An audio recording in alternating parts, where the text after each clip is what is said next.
Congratulations to Coach Bass and her staff and the girls on a successful season. They finished in the top 16 in the state. Young team, better days ahead.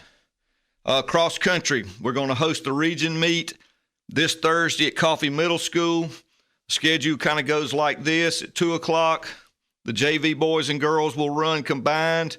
At 2:40, the varsity boys will run. At 3:15, the varsity girls will run. We'll have an awards ceremony at 3:45. The only admission is a $5 parking fee. So if you want to go support our runners in region cross-country meet this Thursday, October 26th at Coffee Middle School. Also, at Coffee High School, we will be hosting the Region 1 Act Play. You asked me, 1 Act Play is not a sport. Correct. But 1 Act Play and literary are under the guidelines of the Georgia High School Association. Therefore, they fall into the athletic department. And we really enjoy hosting these two events and helping these boys and girls in their endeavors. But again, the Region 1 Act Play competition will be at the Clayton W. Mathis Performing Arts Center on the campus of Coffee High School this Thursday. First performance is 9 o'clock by our own coffee group.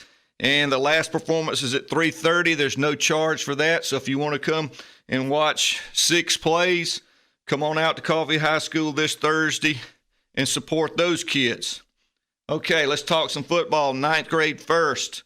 Last Thursday at the stadium, 9th grade defeated Berrien County 28-8 to finish their season 7-0, undefeated. I don't remember a 9th grade team going undefeated in the history of the school, but they may have, but this group definitely did. Now let's talk about the win over Berrien.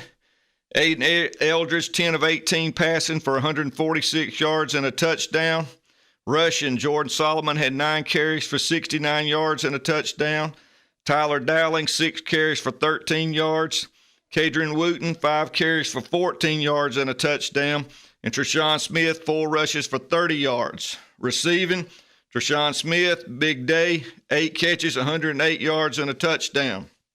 Defense, Demetrius Williams led the team in tackles, followed by Jordan Solomon, Josiah McCray, Jimmy Jackson. Jacob Maddox had a sack. Demetrius Williams had an interception.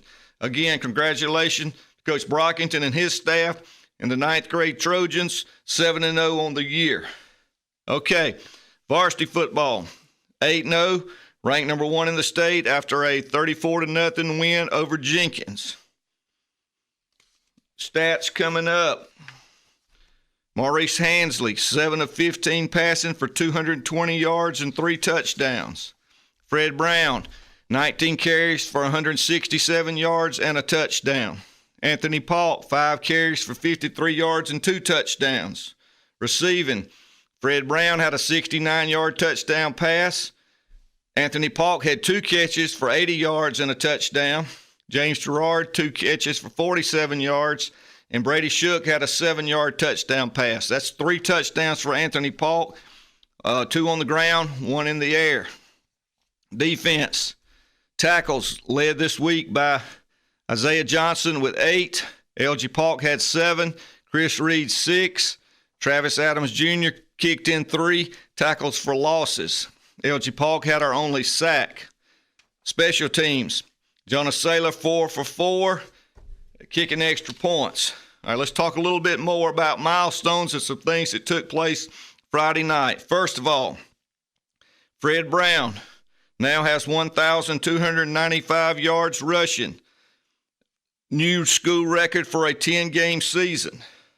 Tony White, son of Miss Pat McAllister, who is a part of our Trojan family and Trojan team. She works the gate every night at Trojan games. Her son, Tony, held the record at 1,223 yards from 1988 to 1997.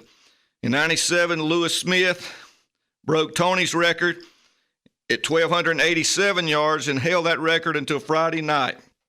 Lewis was at the game to watch Fred Brown become the new 10-game regular season rushing king.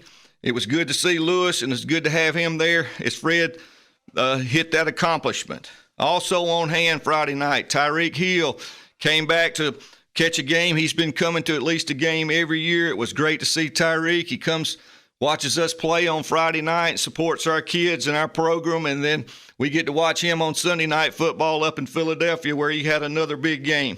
So we really do appreciate Tyreek and all he's provided for the program.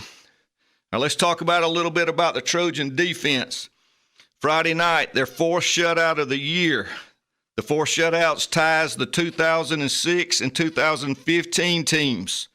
So we've got 4 shutouts with 2 to play with a chance to break the school regular season shutout record. Also, defense has allowed 42 points for the year.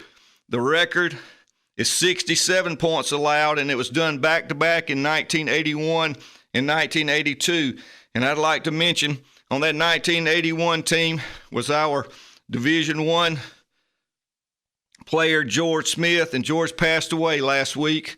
So condolences to George's family, and may George rest in peace. A really good fella and did a lot for Coffee football back in the early 80s. So anyway, back to it. 42 points allowed this year. 67's the record, so defense has got something to shoot for with 2 to play. Last home regular season game this Friday versus Greenbrier, 7:30 kickoff. So one more chance to catch the Trojans at home in the regular season. Now, go ahead and mark down the 10th of November. With our win last Friday night, we've clinched at least one home playoff game.